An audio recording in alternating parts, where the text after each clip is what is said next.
John Beltran back with Dave Urig and our additional statistician, Grayson Simmons from Beet Digger Stadium, as Brush and Rifle, a very colorful matchup. There's no question about it. The Beet Diggers dressed in their home maroons with the white numerals and the maroon pants, while Rifles in those, I don't know if you call them gold or yellow uniforms. I'll say gold with the navy blue numbers and the white pants and the navy blue socks. And the Beet Diggers are going to kick off to the Bears. Now, keep in mind that both of these teams have struggled quite a bit offensively. The Beet Diggers, though, have been more productive. They lose to Fort Morgan 42-22 in the opening week, and then last week 15-6 to Holy Family. Silver Creek beat Rifle in week 1 13-2, and then Moffat County knocked them off last week 21-16. So I think, Dave, maybe the Beet Diggers kicking off first is an advantage. You bet. They get a chance to hopefully pin Rifle back if their offense is struggling that bad. Getting a chance to win the field position battle has got to be an advantage.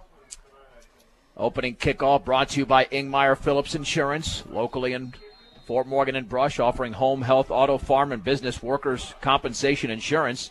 Ingmeyer Phillips Insurance, C.J. Kukas kicks it off, taken by Ty Leonard, running straight ahead, and he's across the 25 to the 26-yard line. The open field tackle was made by Derek Lynch. And that's where Rifle will possess the football. Starting lineup tonight brought to you by Walmart. We'll tell you about the Beet Diggers defensively momentarily. 1300 North Barlow Road in Fort Morgan, part of the KSIR B106 scholarship program. The quarterback is Joe Burgess for Rifle, a 5'11", 175-pound senior. James Martinez made some noise in this matchup last year, the 5'11", 170-pound senior, and he is in the backfield. It'll be a shotgun formation with two receivers out to the right, one to the left. Martinez is the D-back. 1st and 10, Rifle at their own 26, and the option right by Burgess swings it to that side, and he's down after a gain of about 2. Tyson Larrick. Nice to see him, Dave, back in the lineup after missing last week. Yeah, he's a good linebacker. I know he got a little bit dinged up against Fort Morgan, and having him back in there brings some experience back into that defensive line as Rifle steps up with a hurry-up offense. Connor Weiser, along with Dylan French and Gaston Fernandez on that defensive line. 2nd down and 7 for the 29. The option left. Burgess is going to take off with the football, slips out of a tackle, and he's down across the 30 to about the 33-yard line, gaining 4 yards in the play. And Tyson Larrick makes another tackle, but it's a gain of 4. 3rd down and around 3. Brush lining up with their 4-3 defense, 4 defensive linemen and 3 linebackers, and they had it overshifted to the side that they ran the option. It looked like they had their tackle lined up a little bit wider right out where their defensive end was, but just some good blocking there by the Bears. Kyle Hefner in on that defense as well. He had a great game last week. 3rd down and 3. Rifle with the football at their own 33-yard line. Handoff, 1st down right up the middle, a gain of around 8 to the 41-yard line.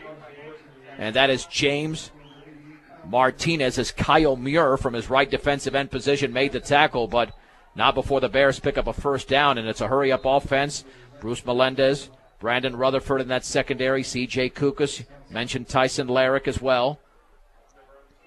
Shea Hansen in on that defensive side. 1st and 10 for Rifle with the football at their own, just outside the 40-yard line in the opening minute and 40 seconds of the game. Shotgun formation for Burgess. Man in motion to the right on 1st and 10. Burgess this time will keep it and run off the left tackle across the 45 to the 46, maybe the 47-yard line. Will give him 6 yards. Gaston Fernandez made the tackle. Right now, Dave, the Rifle offense is moving the football. They have the defense on their heels because it is a hurry-up offense.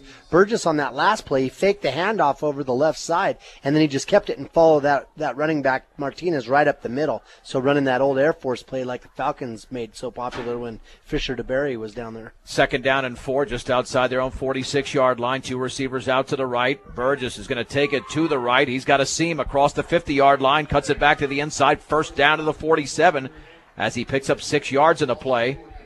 And a couple of Beet Diggers in on the play, but not before the second 1st down on this drive by Rifle. Kyle Hefner makes the tackle, but 5 plays all on the ground, and only that first play went for 3 yards, and everything else has gone for 4 or more. Yeah, 8, 6, and 6.